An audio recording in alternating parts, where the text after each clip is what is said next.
ওকে। সুপ্রিয় শিক্ষার্থীরা, আশা করি তোমরা এই করোনাকালীন সময়ে প্রত্যেকে ভালোই আছো। জ্যৈষ্ঠের এই খরতাপের দুপুরবেলায় তোমাদেরকে সুস্বাগতম। আমি পিয়ার মোহাম্মদ, প্রভাষক, সরকারি নজরুল কলেজ। যেখানে আমাদের সারা পৃথিবী করোনাকালীন সময়ে আমরা সকলে বাসায় অবস্থান করছি, যথাযথ স্বাস্থ্যবিধি পালন করছি। আমরা আশা করি তোমরাও যথারীতি স্বাস্থ্যবিধি পালন করবে। আমি তোমাদের একাদশ শ্রেণীর সাহিত্য পাঠের অংশের একটি প্রবন্ধ নিয়ে আলোচনা করব। প্রবন্ধটি হচ্ছে বাংলার নব্য লেখক দিগের প্রতি নিবেদন। লেখক বঙ্কিমচন্দ্র চট্টোপাধ্যায়। জন্ম 1838 খ্রিস্টাব্দের 26শে জুন, মৃত্যু 1894 খ্রিস্টাব্দের 8ই এপ্রিল, কলকাতায়। বঙ্কিমকে বলা হয় আধুনিক শিল্পসম্মত সাহিত্য রচনার জনক। তার পিতা যাদবচন্দ্র চট্টোপাধ্যায় ছিলেন কালেক্টর। বঙ্কিম প্রথম কলকাতা বিশ্ববিদ্যালয়ের প্রথম স্নাতকদের মধ্যে একজন ছিলেন। বঙ্কিম পেশায় ম্যাজিস্ট্রেট ছিলেন। খুলনায় পেশাগত দায়িত্ব সময় তিনি অত্যাচারী নীলকরদের বিরুদ্ধে তিনি কৃষকদের সহায়তা করেছিলেন।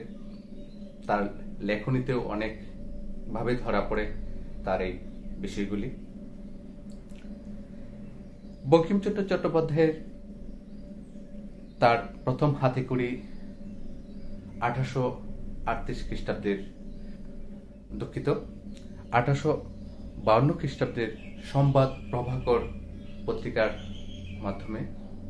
তার নিজেও একটি পত্রিকা তিনি রচনা করেছিলেন, তোমরা জানবে, 1872 খ্রিস্টাব্দের বঙ্গদর্শন পত্রিকা। বঙ্কিমচন্দ্রের রচনা মোট বইয়ের সংখ্যা 34টি। তিনি শিল্প, সাহিত্য, দর্শন এইসব বিষয়েও তিনি সমাজ সচেতনামূলক রচনা সৃষ্টি করেছেন। উপন্যাসগুলির মধ্যে আছে কৃষ্ণকান্তের উইল, দেবী চৌধুরানী, আনন্দমঠ, আরো অনেক। তোমরা পাঠ্য বই এগুলা দেখে নিবে। আর প্রবন্ধ যেগুলো আছে, লোকরহস্য, বিজ্ঞান রহস্য, বিবিধ প্রবন্ধ, আরো অনেকগুলি আছে। তোমরা আমাদের যে এই পাঠ্য বই আছে সাহিত্য পাঠের, বিশেষ করে তোমরা বাড়িতে প্রত্যেকেই বঙ্কিমচন্দ্র চট্টোপাধ্যায়ের লেখক পরিচিতি অংশ তোমরা দেখবে। 1885 সালে দৈনিক প্রচার পত্রিকায় এই প্রবন্ধটির কিছুটা অংশ তিনি রচনা করেছিলেন। পরবর্তীতে বিবিধ প্রসঙ্গে বিবিধ প্রবন্ধে তিনি এই রচনাটি নিয়ে আসেন।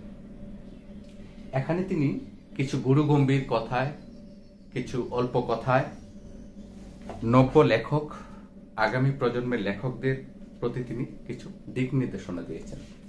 কি দিক নির্দেশনা দিয়েছেন? বিশেষ করে তিনি, আমরা যদি বলি যে 13টি দফা, 13টি নিয়ম তিনি পালন করতে বলেছেন। 13টি নিয়মের মধ্যে যে লেখার ধরন কি হবে, লেখা কিভাবে ভালো হবে, একজন নতুন লেখকের কি প্রয়োজন।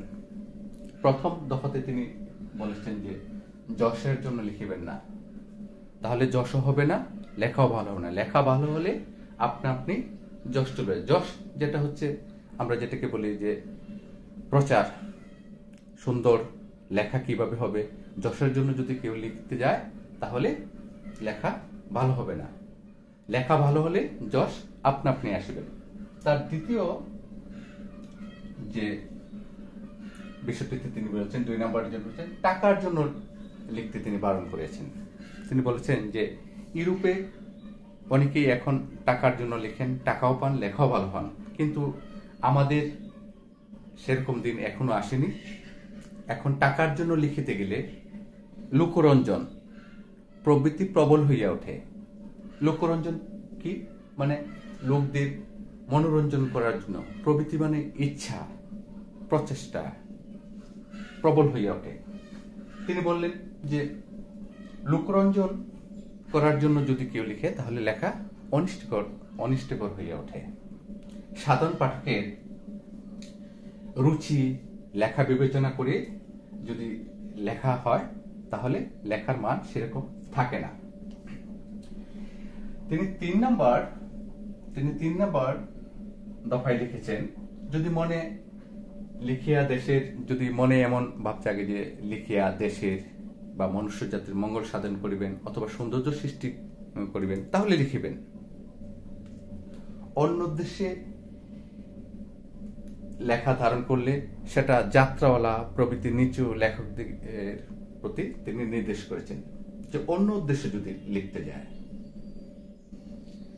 আবার 4 নম্বরে তিনি দফায় তিনি লিখেছেন, যাহা অসত্য, ধর্মবিরুদ্ধ, পরপীড়ন, পরনিন্দা এবং স্বার্থ সাধনের উদ্দেশ্য যাহার উদ্দেশ্য, তাহা কখনোই লেখা হতে পারে না, তাহা কখনোই উদ্দিষ্ট হতে পারে না।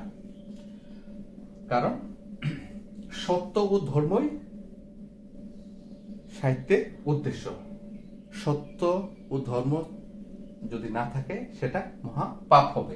4 নম্বরে তিনি বলেছেন। 5 নম্বরে বলেছেন যে কোনো লেখা হঠাৎ ছাপানোর কথা তিনি বলেন নাই, যে কিছুকাল ফেলিয়া রাখিবে, কিছুকাল পরে উহা তাহার যে এই প্রবন্ধটির যে কোন জায়গায় ত্রুটি বিচ্যুতি আছে সেগুলো দেখিবে, তাহলে নিজেই তার ভুল ত্রুটি এই প্রবন্ধের কোন জায়গায় আছে সেগুলো লিখবেন। হঠাৎ করে তিনি ছাপাতে মানা করেছেন। তারপরে তিনি বলেছেন যে কাব্য, নাটক, উপন্যাস এগুলি 2-1 বছর ফেলে রাখবেন, 2-1 বছর পরে এইগুলি নতুন করে সংশোধন করার জন্য তিনি বলেছেন। কেন বলেছেন? যে তাহলে এই কাব্য, নাটক, উপন্যাসের ভিতর যে ভুলগুলি আছে তাহা নিজেই আপনা আপনি ভুলগুলি ধরা পড়বে। তিনি বলেছেন যে সাময়িক সাহিত্যে যারা ব্রতী, যারা মনোপ্রাণ দিয়েছেন যে সাময়িক সাহিত্য রচনা করবেন, তাদের পক্ষে অবশ্য এই নিয়মটি রক্ষিত হয় না, এবং তাদের পক্ষে এই নিয়মটি সাময়িক সাহিত্যকে তিনি বলেছেন যে লেখকের পক্ষে অবনতিকর, মানে সাময়িক সাহিত্যের পক্ষে তিনি নজর দেননি। আবার 6 নম্বরে তিনি বলেছেন, যার যে বিষয়ে অধিকার নেই সে বিষয়ে হস্তক্ষেপ করা তাহার জন্য উচিত নয়।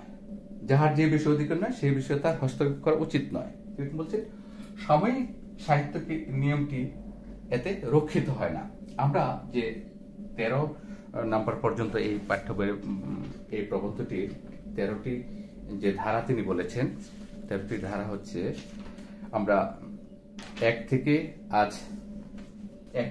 6 নম্বর পর্যন্ত তোমাদেরকে যে অতি সংক্ষেপে বোঝানোর চেষ্টা করেছি যে বঙ্কিমচন্দ্র চট্টোপাধ্যায়ের যে তার প্রথম উপন্যাস, বিশেষ করে আমরা কবি পরিচিতি অংশ দেখবো যে প্রথম উপন্যাস হচ্ছে দুর্গেশ নন্দিনী। তিনি অনেকগুলি একটি ইংরেজি উপন্যাস রচনা করেছিলেন, রাজমোহন ওয়াইফ নামে একটি। আর তাকে তার এই শিল্পসম্মত এবং সাহিত্যের অসাধারণ অবদানের জন্য তাকে সাহিত্য সম্রাট বলা হয়। তোমরা আজ এ পর্যন্তই এই 6টা বিধি পর্যন্ত তোমরা দেখেছ। আগামী ক্লাসে আমরা যে বাকি যে 7, 8, 9, 10, 13 পর্যন্ত যে অংশটি আমরা তোমাদেরকে বোঝানোর চেষ্টা করিব। তিনি বিশেষ করে এই লেখাটির, এই প্রবন্ধের লেখাটির উদ্দেশ্য এটাই বলতে চেয়েছেন যে অতি সংক্ষেপে অতি গুরুত্বপূর্ণ কথা যা চিরকালের আবেদন নিয়ে এসেছে এই প্রবন্ধ থেকে। অতি অল্প কিছু কথাই খুব গুরুত্বপূর্ণ কথা, যেটা আজও মনে হয় যে নতুন লেখকদের লেখার নীতি, বিধি, সৌন্দর্য কিভাবে হওয়া উচিত। আমরা পরবর্তী ক্লাসে তোমাদেরকে আরো বাকি যে 13 পর্যন্ত যে ধারাটি তিনি 13 পর্যন্ত যে কয়েকটি নিয়ম তিনি পরিলিখিত করতে বলেছেন, আমরা সুন্দরভাবে তোমাদেরকে বুঝিয়ে দিব। আজ এ পর্যন্তই। তোমরা প্রত্যেকেই ভালো থেকো। বাসায় তোমরা নতুন নতুন ভাবে তোমরা আরো বই পড়ালেখা করবে, আর অনলাইন ক্লাসগুলোতে তোমরা জড়িত থাকবে। আমরা আশা করি সুদিন আমাদের আসবে, আমরা প্রত্যেকেই স্বাস্থ্যবিধি মেনে পালন করব। আর তোমরা কবি পরিচিতি অংশ বঙ্কিমের এটা খুব সুন্দরভাবে দেখবে, কারণ আমরা জ্ঞানমূলক প্রশ্নে, অন্যান্য প্রশ্নে যেগুলি কবি পরিচিতি অংশ, তার কি কি লেখা আছে, তার কি কি উপন্যাস আছে, তার কি কি প্রবন্ধ আছে, তার জন্ম মৃত্যু, তার পিতা, তার চাকরিকাল, তার তার তার একটি পত্রিকা যিনি প্রকাশক ছিলেন, যেটা বঙ্গদর্শনের কথা বলেছি, তার প্রথম লেখা কোন পত্রিকার বিরুদ্ধে তিনি তুলে ধরেছিলেন। তারপরে তোমরা আরো খেয়াল করবে যে তার ওই সময়ের তার বিভিন্ন রচনাও আমরা বাড়িতে পড়ালেখা শুরু করব। আশা করি তোমরা প্রত্যেকেই ভালো থাকবে। নিজ নিজ জায়গা থেকে যখন সরকারি বিধি মোতাবেক তোমরা যেভাবে ক্লাস শুরু হলে অবশ্যই তোমরা আবার তোমাদেরকে আমরা ক্লাসে দেখতে পাবো। আবার আমাদের এই প্রাণচাঞ্চল্য, আমাদের হল রুম, আমাদের ক্যাম্পাস পুরোপুরি ভরে যাবে। আমরাও তোমাদের অপেক্ষায় আছি। আশা করি সমস্ত পৃথিবী আবার সুন্দর হবে, ফুলে ফলে ভরে উঠবে।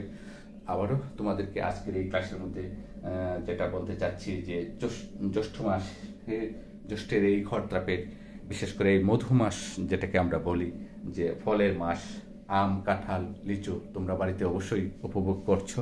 আমরাও আশা করছি তোমরা ভালো থাকবে। আজ এ পর্যন্তই, ভালো থেকো। খোদা হাফেজ।